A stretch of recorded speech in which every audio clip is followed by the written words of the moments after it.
Hello, welcome to the Slow Parenting program on Nostalgia Media. My name is Richie Adewusi. Welcome as you join us, as you um, log on to be part of this program at this time, same time every week, 2 p.m. Eastern Standard Time, US and Canada, and 7 p.m. West African time, including Nigeria, on Wednesdays every week.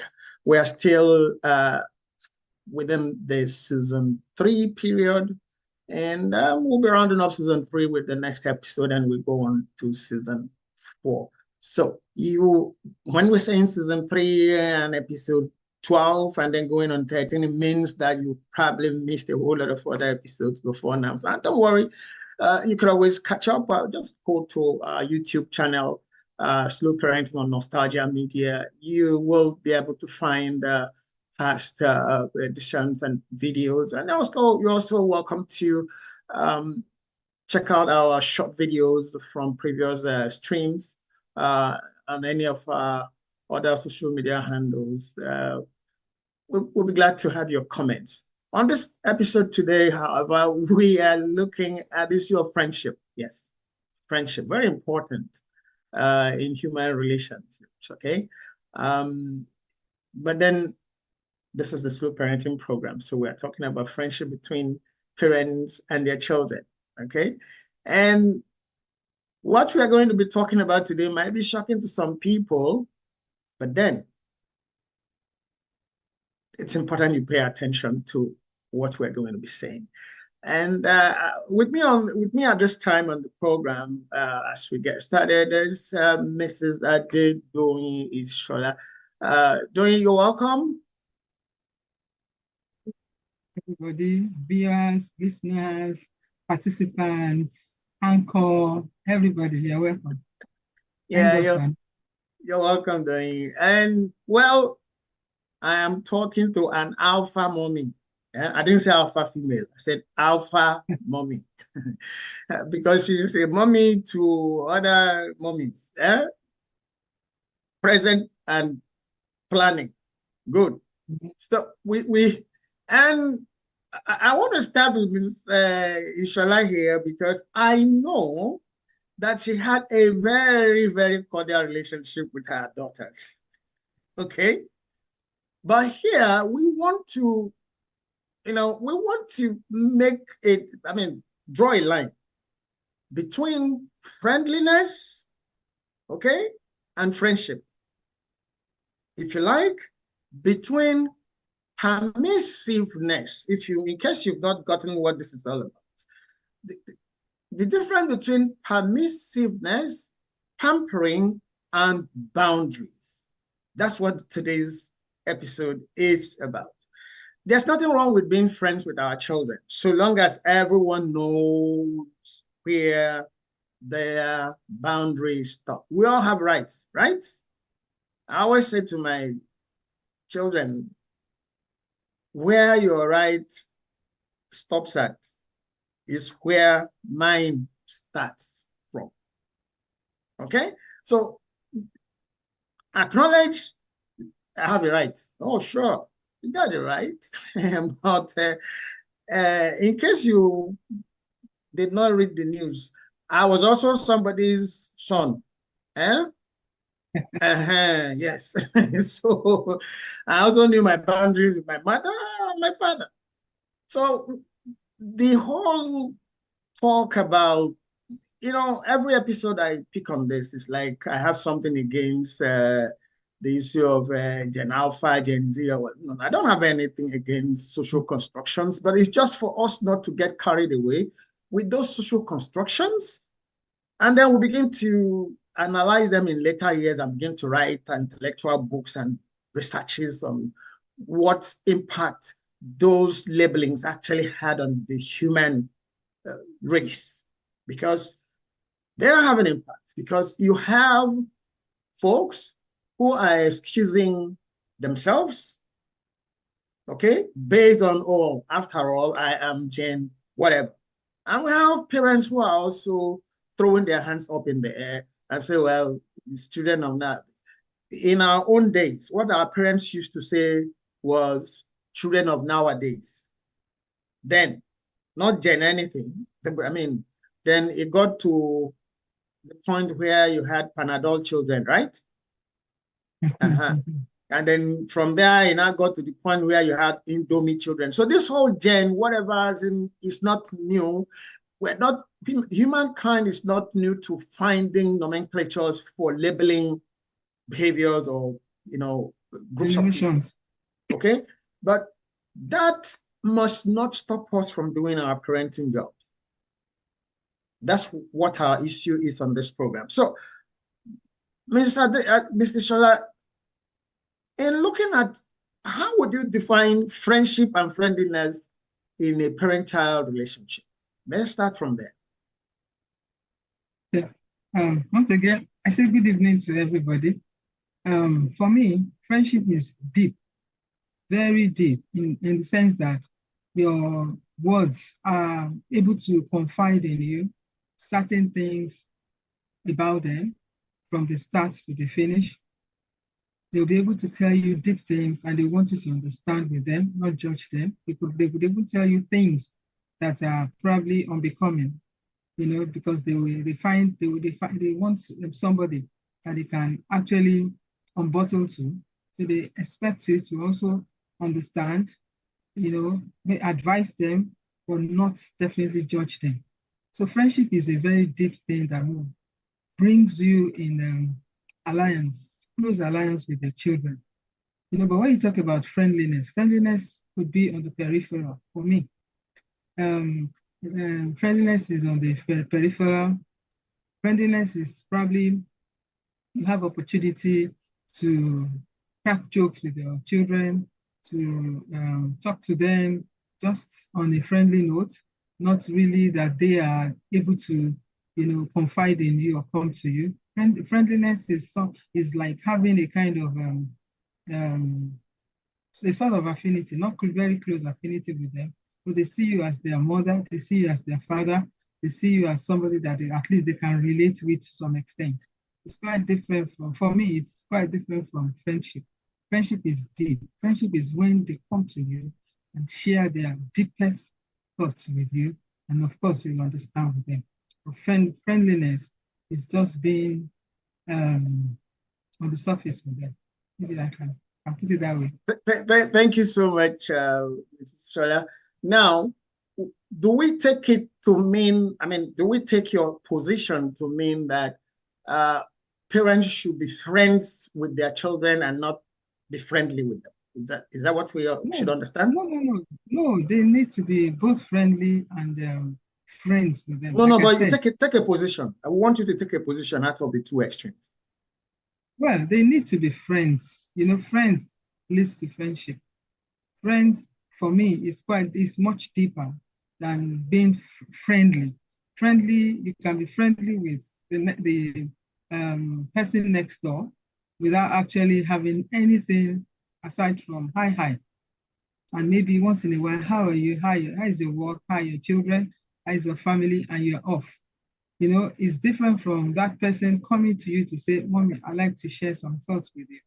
And of course, he knows that when he shares it with you, or she shares it with you, she knows or he knows that he's there, stays there, and he will get better when he goes. Like somebody will tell you, anytime I talk to you, I feel better. And I'm always like, Father, thank you. That's somebody that takes me more than just a friendly mama, a friendly friend, a friendly person, sees me as a friend that he or she can confide. Okay. So we get the point. You get the point. You prefer to say stay friends. Okay. Now, yeah. I would want us to watch this video. Okay, let's watch this video, and then we'll come back and continue from there. Stay tuned. You are not your child's friend. Mm-hmm. You are their parent. Yes, ma'am. And your job is not to be liked, it's to be right. Mm-hmm. One of the things I say, if you give up that authority, you're going to lose respect. Wow. Because they will begin talking to you and acting like you. And when you try to check them, it doesn't work. My son did not drink around me until he was almost 35. And that was at a dinner. The reason being, we aren't friends. Right. I'm gonna sit around and drink with you. And you 20, 19, 21, let's say even 30. We're not friends. Wow. We can be friendly, but we're not friends. We can be friendly, but we're not friends. Write it down.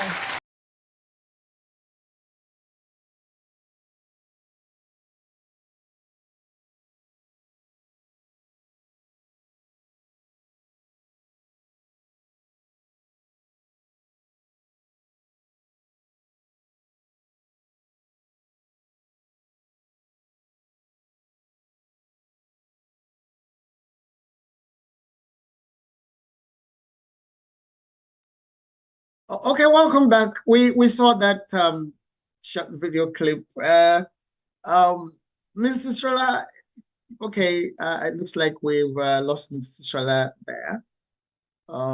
Okay, she's here. She's still here with us.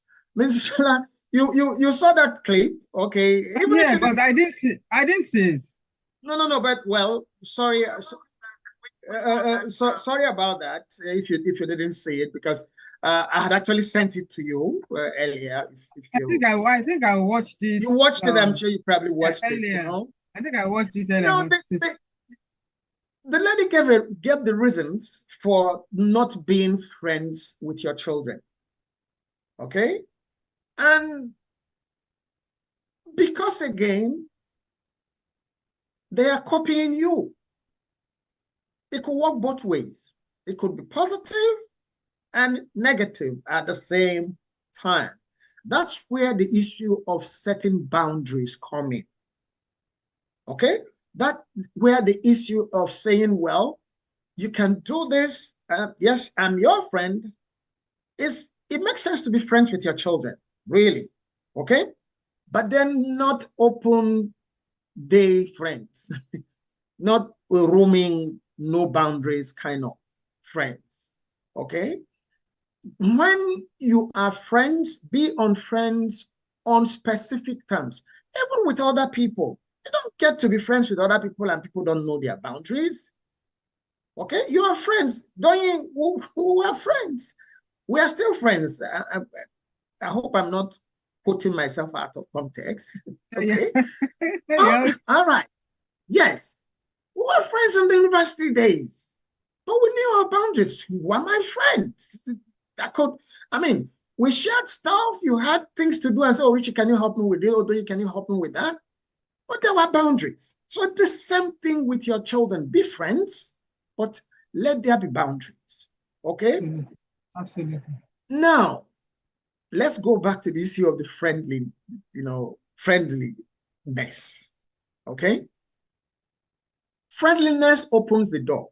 You cannot become friends if you did not leave the doorways of friendliness open. Okay? What would friendliness then mean? Friendliness would mean you being accessible, you being approachable, okay? You being available, okay? You being understanding, you being non-judgmental, okay? When we put those things into the mix, you are now building towards developing friendship. Friendship is not about your children taking your phone to check your messages. That's not friendship. That's permissiveness. Your children have no business with your phone to start with. Your children have no business with having access to your laptops, to your iPads, to your tablets. The children don't have, because on their own equipment, we expect that you should have if you like, child locks. You should have programs or applications that they are permitted to use for specific reasons, and those that might not be helpful for them to begin to use at certain ages. So when you now make it possible, make your phone, your tablet, your computers in whichever format available for your children to use. What you're also doing is that you're giving them access to every application that you are using. Because you will not be there all of the time to check what they are checking on. Have you ever wondered why your children why it is your phone they want to use?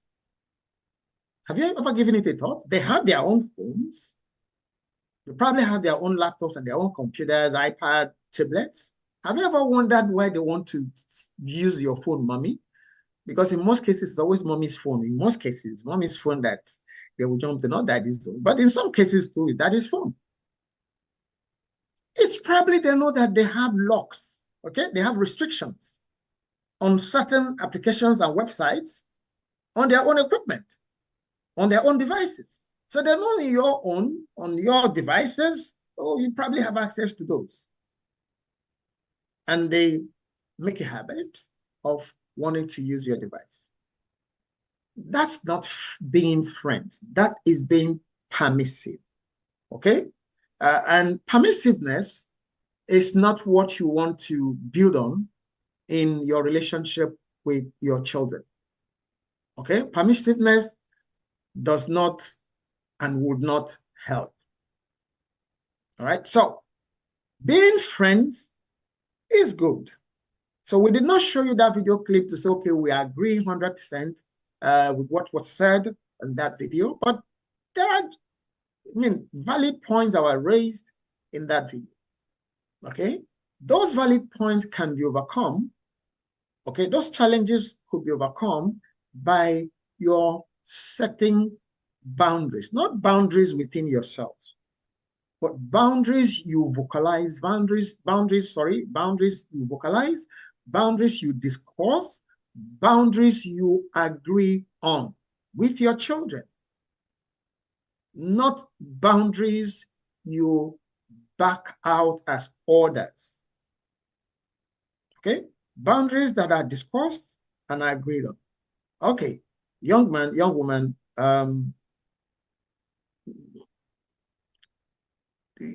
I thought we agreed you should not use my phone. But I'm just checking something. We've agreed. You have your own phone, right? Why don't you try using it? Oh, Dad, just don't. We agree.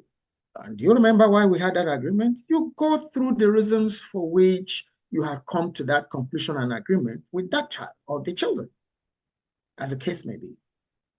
Don't leave anything to chance, to assumptions, to conjectures. No. That's why we've always said here on the Slow Parenting program that communication is the key to whatever kind of relationship outcome you want with your children. Communication could make or mar the outcomes you desire in your relationship with your children. Be open, get criticized, but then always work on giving your own side of that. It wouldn't always come out to be accepted, to be agreed upon and all of that, but don't leave anything to conjectures, okay? You can't use my laptop, okay? Not is mine. And then why that? Because I said so. That wouldn't work. It would get the child not to use the laptop, but it would leave some lump in the child's throat and some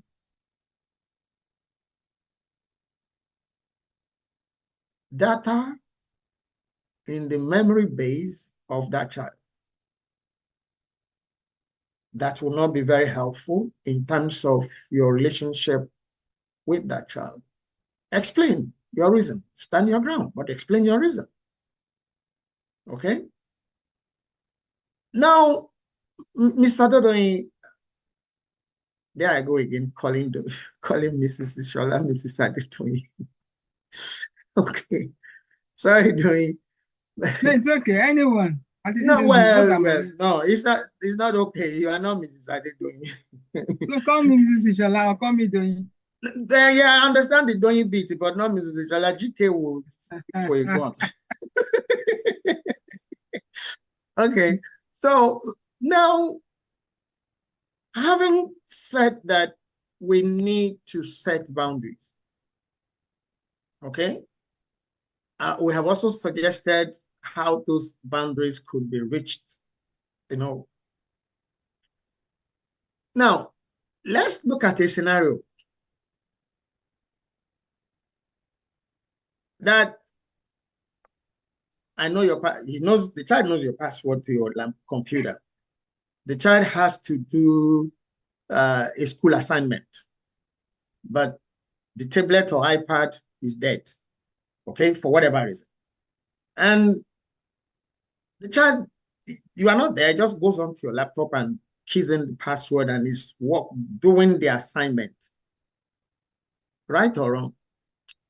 What would you do? You see, I don't want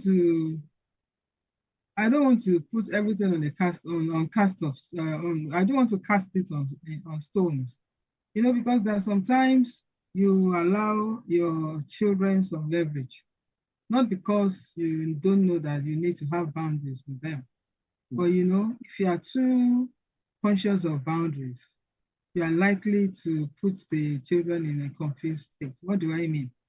For instance, they want to talk to you, or they want to reach you, or want to use any of your things. They will be thinking, how would mommy react? How would daddy react? Before you know it, they're even more confused than you not setting any boundary. Definitely, you need to let them know that, look, if you want to use my things, please ask for permission, which is the first thing that they need to know at every point in time. If you want to take something that does not ordinarily belong to you, ask for permission. That should be one of the first things that you should teach your children. Be that as it may, the child probably, for instance, if I'm not in and the child has access to my laptop and she has a homework that she needs to do, and of course, probably I wouldn't come home early enough or earlier than I thought or whatever. She goes to my laptop and she does her homework. She tell, as soon as I'm getting out of the car, I'm getting to the door, mommy, I use your laptop to do my homework. What will I do to that child? Okay, let me see the homework. That's the only thing I'll say. Let me see the homework. I'll go through the homework. I hope you didn't go beyond touching and using it for your homework. No, mommy, I didn't do that. Okay, I believe you, and life goes on. Okay, Doing. Okay, Doing. Yeah. Thank you. But there are two gaps. There are two gaps in that narrative now. Beautiful response, beautiful perspective and position. Okay. The aspect that, yes, permission is key. Okay. Yes, the child has to do the homework.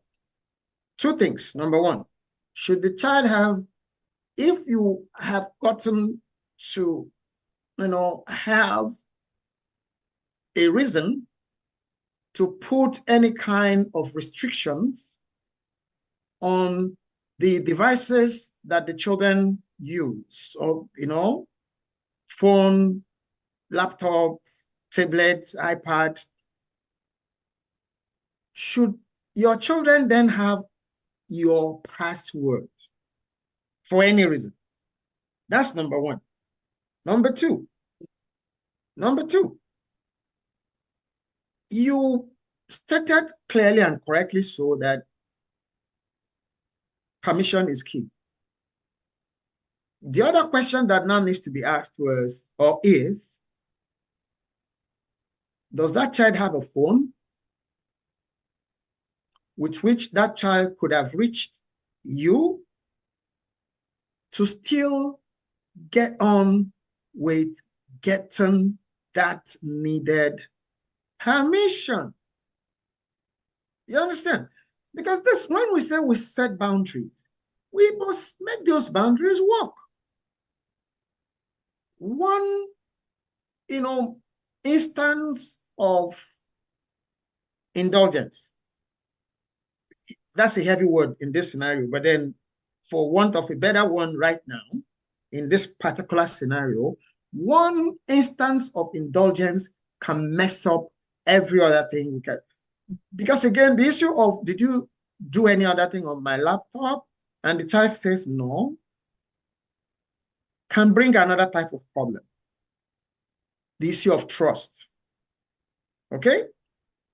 It now depends on who that parent is. It now depends on the relationship between that parent and that child before that time. Okay? I don't believe you.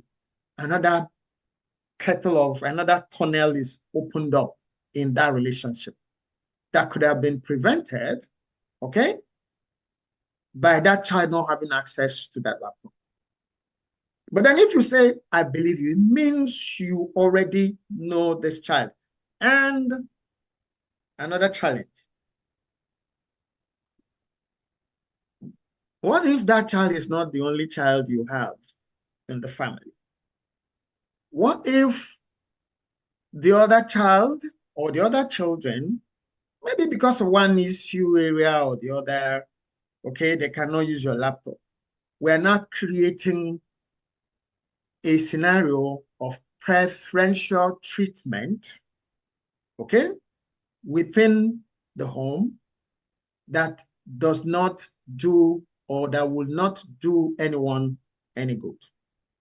I'm not canceling out your, position and your contribution. I'm just saying we also need to look at these issues from these other perspectives and enforce the boundaries we have agreed on. Okay? You have to do your homework. Wonderful. You could have called me. Even before that issue of, okay, let me see the homework, even before, okay, did you do any other thing, which will now come into whether you want to believe the child or not. Okay? Which could open up other, issue areas. But you could have called me. Oh, my phone was dead. We have agreed excuses are not good enough. On the issues of taking up responsibilities or sticking to what we agree on. Okay, so it's not rigidity. It's still for us to help the children to really firm up in the areas of responsibilities and accountability. Friendship cannot thrive without those two issues or two.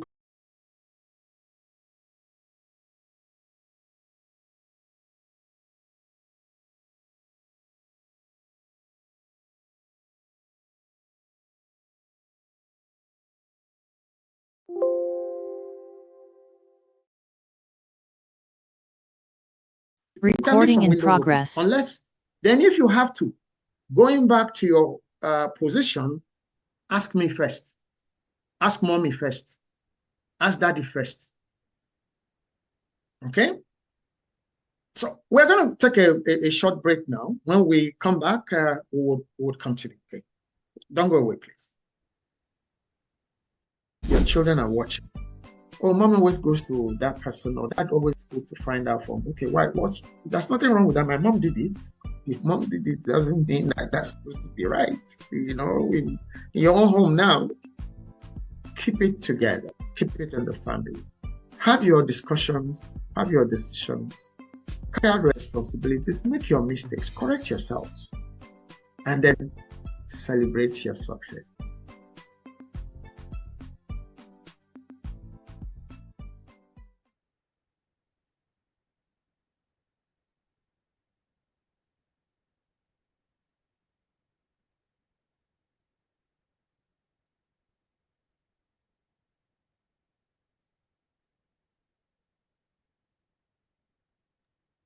Welcome back, and thank you for holding on and staying with us. Okay, this is still the Slow Parenting Program. We're still on the edition where we're talking about friendliness and friendship with your children. Which one should we prefer? From what we've been discussing from our positions here, both are necessary in your relationship with your children. One opens the door to the other. Okay, you cannot become friends with your children if you are not first friendly with them. The friendliness opens the door to your becoming friends. Okay, which will now open those other doors for them now taking you in to discuss those deep stuff with you because they have come to understand that you will not judge them. Okay. At this time, we want to welcome Professor Yewole Sarumi as he joins us on the program. Professor Sarumi, you are welcome. Yeah, good evening, Good evening, everybody. sir. Good evening, sir. ma. Good How was evening, your week, sir. sir? Good evening, Yes, sir. viewers. You're welcome, sir. Sorry, I'm in transit. That's why. Sorry. Okay. I hope you are not the one driving, sir. No. Okay. I'm not driving. Okay. All right, sir. Professor Yewole, we are looking at the issue of friendliness and being friends with your children. Which one would you recommend, sir? Which one would you opt for? Being what? Friendly with your children or being friends with your children? You have to be friendly. It is important to, I think we've discussed this also some time ago. We just must be friends with our children. If we are not friends, they are not going to reveal to us their mind. And we are not going to operate at the same wavelength. They will not trust us. And there won't be that bonding. It's not friendliness. It is, we must be friends. It is important that we are friends. Friendliness might not be strong, but if we are really friends, we will be much more, into ourselves. There will be intimacy, there will be trust, because bonding between a child and the parents is very key. And what brings that up is basically relationship. And then, in order for relationship to be strong, there must be open communication. And when there is open communication, trust will be built. And then he or she can open up anytime there is anything that is not that clear, any ambiguity. Once we become friends, then the trust will be there, and then he or she will keep opening up. And will be very free to also ask questions on anything that is not clear. So we are to be friends. Friendliness might not be that deep, but being friends will bring more intimacy and trust. Okay, sir. Thank you so very much, sir. Before you joined us, we were looking at the conditions for that friendship. What conditions would you say would be necessary, to sustain, to develop and sustain that friendship, sir? Should there be any conditions at all? What do you mean by condition? What there shouldn't be condition. What type of condition? Between myself and my child, between a parent and his child, what type of condition? The condition should be based on love. Yeah. Should be based on love. One already. You're no, already if you are thinking of condition, it should be based on love. Because I love you, and I'm ready to ensure that I open up to you and then guide you as necessary. I understand your perspective, because children of nowadays cannot be in the same wavelength as their parent. What they are thinking might quite be different. So the parent needs to come to their level to, understand what they are feeling, and at the same time also understand their perspective and be able to process it in a way that will make him or her to trust the parent. So the key condition is basically love. And I believe also that once that is shared and is mutual, every other thing should fall into places. The other things I talk about, we start building over time. Okay, sir. Okay, sir. But I also need to ask a follow-up question from there. Does that mean because we love our children or because that children love us, would that mean that the children can do anything they want with us anyhow, anytime? No, not you. That's not the way we are brought up here. It's at least in Africa. No, there are always, if that is what you mean by a condition. Of course, between parents and children, there are boundaries to set for them. But once they grow up, once they are matured, in terms of once they are teenagers and they are going to adolescence, you relax all of those things because at least they now know their left from right, and they know things that is tolerated and permitted. And at that level, they will have also been formed to a very good extent for them to be able to chart the course for their life as at that time. So definitely, if that is what you mean by condition, definitely by the time they are adolescents, teenager and adolescents, there will be, the boundary will be lesser in terms of being strict when they are still maybe around 8 years old or even lower. So that's what I mean by that. Okay, so thank you so very much. We've discussed the whole issue about boundaries over time, and we can't emphasize that enough. Okay, now let's look at that particular issue of boundaries. In certain boundaries that I called conditions earlier. Okay, yes, in certain boundaries, Professor Wally, should it be, are we to look at mutuality, or we look at, handing the boundaries out? Well, I think I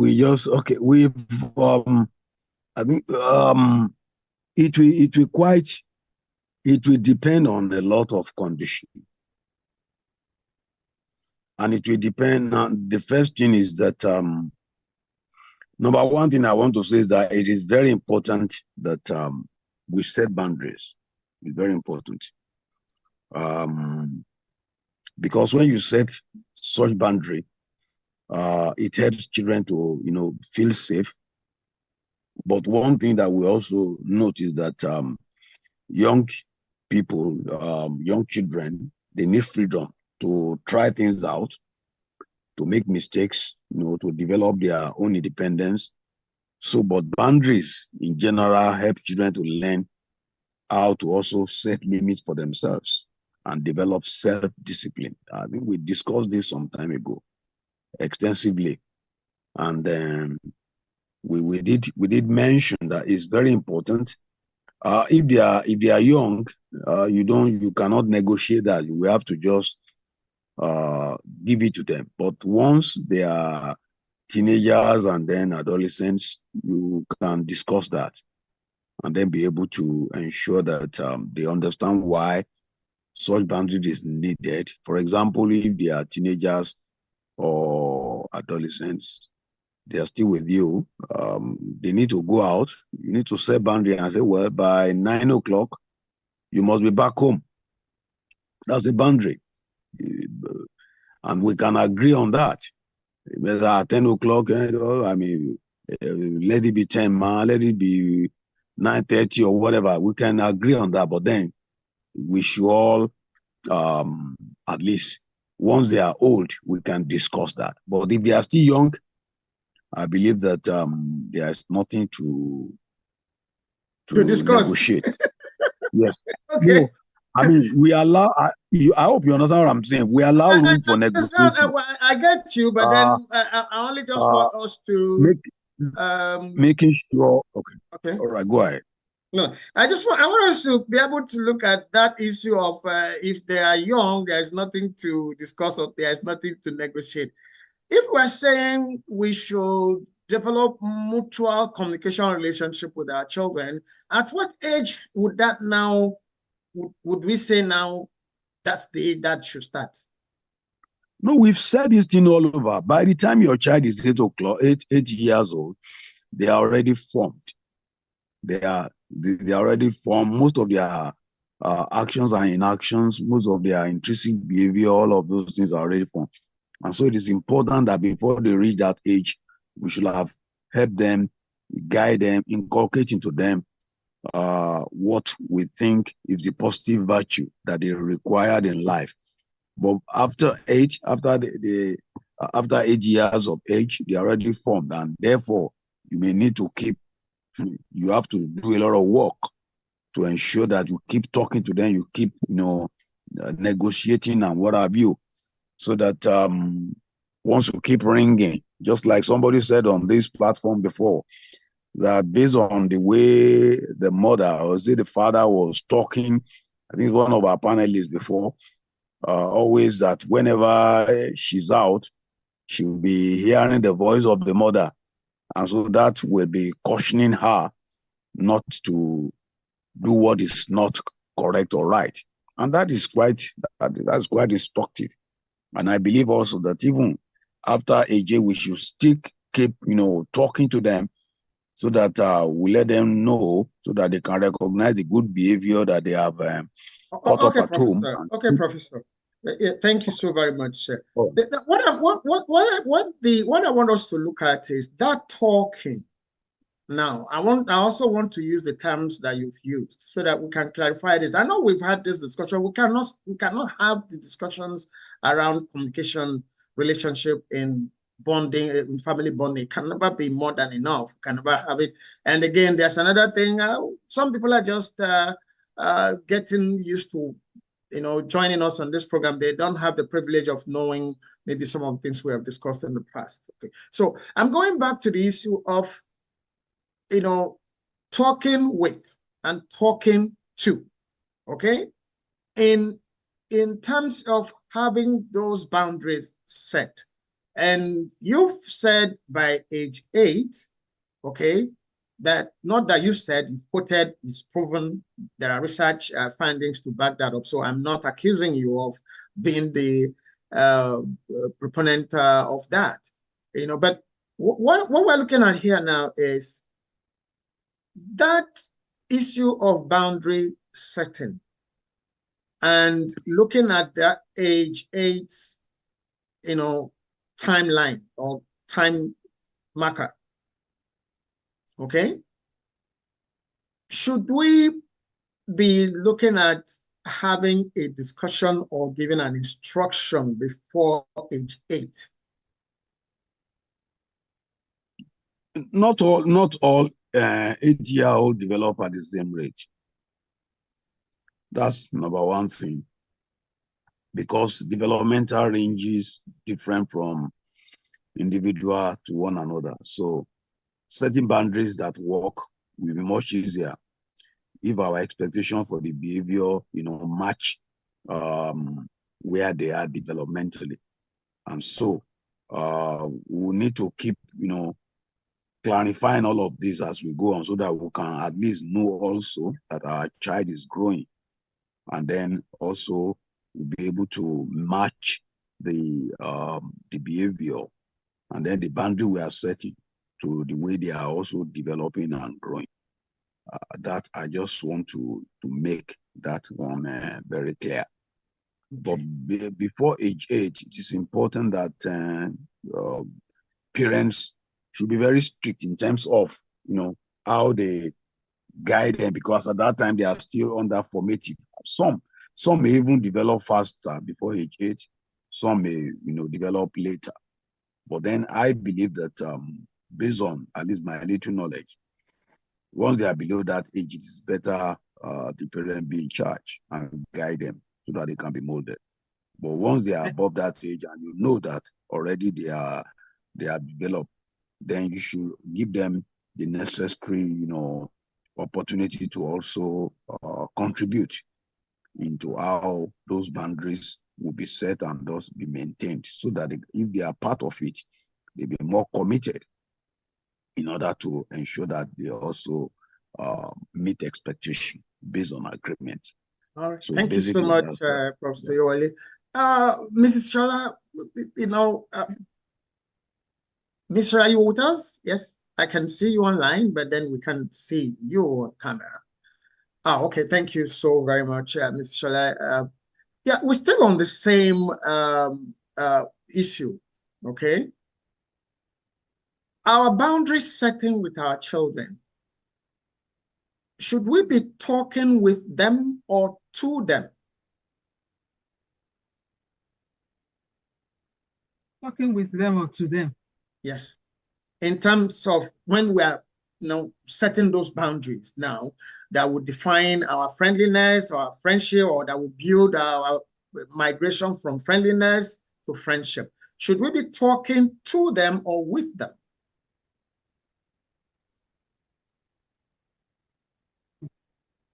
For me, that is semantics. If you are talking to them or if you are talking with them, it doesn't make any difference to me.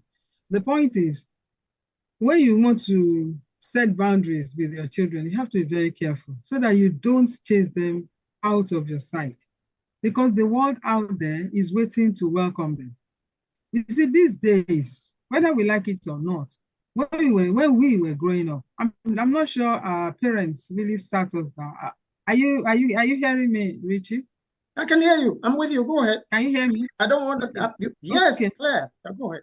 Okay. When we were growing up, I'm not sure there was any time that parents really sat us down and started giving us rules and regulations or reading the route acts to us at any point in time. So, when I know that things are quite different now. The age that our children are growing up is a sensitive age because a lot of things are competing with parenting. A lot of things, especially the print media, the social media, and the rest of them. The technology, they're all competing with parenting. So if you now want to sit them down and tell them rules and regulations, you must not do this. When you want to do this, you must do this. And they see you as they see those rules as for me draconian. They see you as a dictator. They see you as unapproachable. Before you know it, you chase them away. And you everything. You better don't go. Mommy says you should not go there. You better don't do this. Or mommy says daddy says you should not do it. Before you know it, you keep losing them. You see, why don't you? I don't see any reason why you can't have your children access you freely. And of course, by the time they're doing something, you're like, no, don't do that. That's not good enough. But setting defined boundaries, and letting them know that they don't need to cross that red line. It's like restricting them and pushing them away from you. And the more you push them away from you, the more the world is out there to carry them and to take them up. So we have to be very careful. Why? Because I'd said, thank God that Professor Oyewole has said the same thing that I said. We need to be friends, really friends with our children so that we can bond and they can tell us anything. That will be the first person to come and tell something. But if you give them defined boundaries, they're not strangers, and you still want to have them around by the special grace of God for as long as possible. But if you say you now read route acts to them and keep reminding them that they don't need to cross a particular boundary, then that means you don't even believe in them. And once you have nurtured your children in the way of God, once you have nurtured them very well, there are some things that they know that they should not do. So if you now put a kind of crossbar between you and them, for me, you are losing them. Too much of grammars will make you to lose your children. That's the way I feel it. Okay, Mr. Shala. Professor Wale, I thought you were trying to say something earlier. I had a few points, so you were laughing no. What I was saying, at least she also had given a perspective. That's Mr. Adedoyin. There are levels. I am an advocate that there are levels where you can talk to your children, and there are also circumstances and situations where you have to talk with them. You talk with them when they are matured, And I'm talking about probably depending on their developmental stage. After 8 years, you can start talking to them once, and some might have reached that level even at 7. So far you are following their developmental stage, then you can know when to start talking with them. But below that age, you should talk to them and give them clear instruction what to do. I'm still an advocate of setting boundaries. That is important. It's very important. If we don't do that, they are going to start doing things that are out of form, and then they will not be able also to model behavior, because that's what setting boundary also entails, so that there are ways to behave, so that they can be able, where you need to be empathetic, where they need to be self-aware. All of these we need to ensure we set the boundary so that they can be able to, follow it at that age. Then, when they have grown up to more than that age, either 7 or 8, depending on their developmental stage, then you can now sit them down and start talking with them, so that you will reason together, we get your just like perspective, the Bible says. So that's my perspective. Thank you, sir. Ms. Adedoyin, sorry, there I go again. Mrs. Ishola, what would be your closing remarks as we round up the program today? What would be your closing remarks? My closing remarks: number 1, be friendly with your children, but take it to the next level. Make friends with them. Number 2, don't be too rigid about drawing boundaries round about your children and your relationship with your children. You might chase them away. Number 3, is that number 3 now? Number 3, whatever it is, have a kind of cordial relationship with your children, very cordial relationship, so that they can always, even when they are 50, 60, they can always come back and ask you for advice. And the last one, and which is probably the most important thing, don't put yourself in the position of a dictator over your child, so that they will learn responsibility and accountability. Thank you. Thank you. Thank you so very much. Okay, there you've had it, our friends, those subscribers, followers. My own last word, Uncle. No, you will. I'm not said. I'm saying there we've had it from Mrs. Ishola, not from the program. I'm not closing the program yet. I thought you want to close. No, no, Professor Wally. Okay, now that well, we are thanking Mrs. Ishola earlier. So, Professor Wale, what would be your closing remarks since we have now thanked Mrs. Ishola for her? My own closing remark has to do with there is this thing I read in some time ago, setting healthy boundaries for children, and they mentioned that there are 4 C's. I think so. It's a parental psychology book. There are 4 C's of healthy boundaries, so that our children can be led into positive action. And that thing states that you need to be very clear about the boundary. You need to have confidence in what you are doing. Then the child also must be comfortable with it, and that boundary must be a source of connection. It must be connecting, so that with the conviction and the enough comfort that you don't need, to raise your voice on that child or to be overtly serious about it, but you will have at least used these 4 C's in such a way that it becomes the most powerful for the child to remember, and then for you also to communicate through affection. That is the way we are to direct clear and honest, expression, making our child to be comfortable while we express our boundary to them. Thank you so very much, Professor Walid. Well, that people you have it here on the Slow Parenting program. Our issue today remains friendliness or friendship with your children. And the issues of boundary setting became prominent as we progressed on the program. Here are some of the things you need to hold on to. Okay?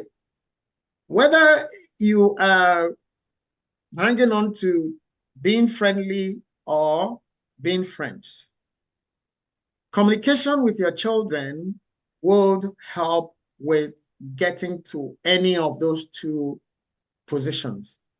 And most importantly, in the course of the program, we're saying to or with. It might be dangerous to say, let us watch and see.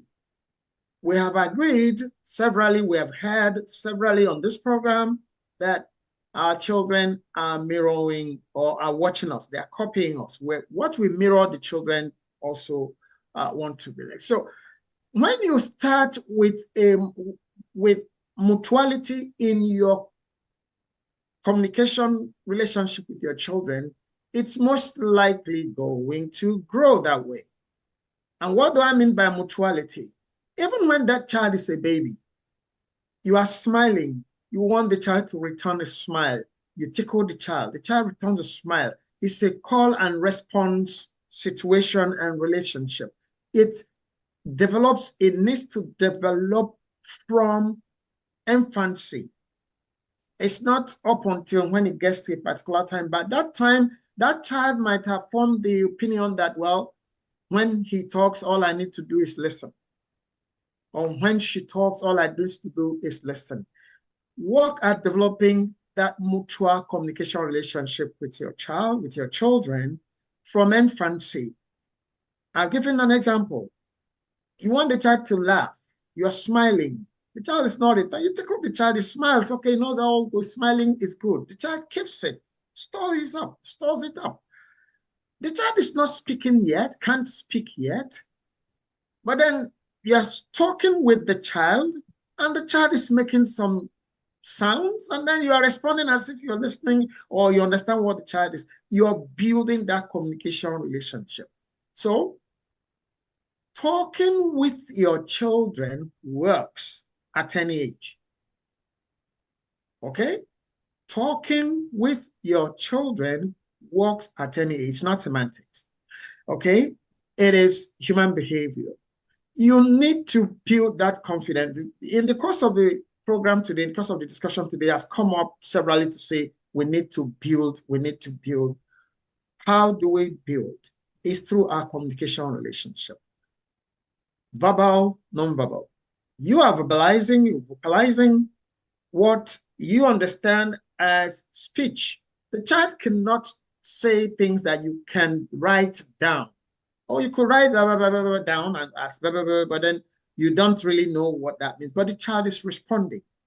That responsiveness is key to building that communication relationship from childhood. And from there, when the child could respond, could say, yes, Daddy, I understand. Yes, I understand you are engaging in a relationship. You are engaging in a conversation.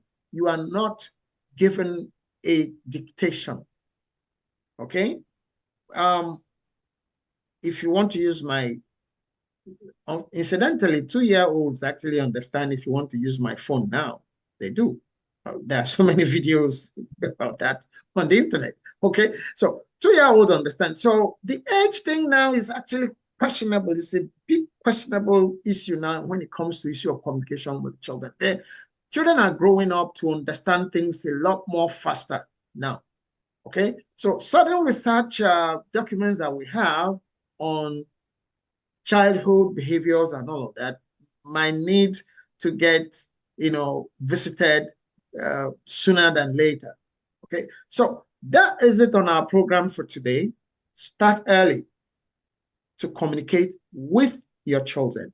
It helps to build that friendliness, which will lead you to becoming friends with your children, but not without boundaries. Boundaries are not meant that to mean that you are being a dictator, especially when you discuss those boundaries and mutually come to a conclusion about what is agreed on for each issue area.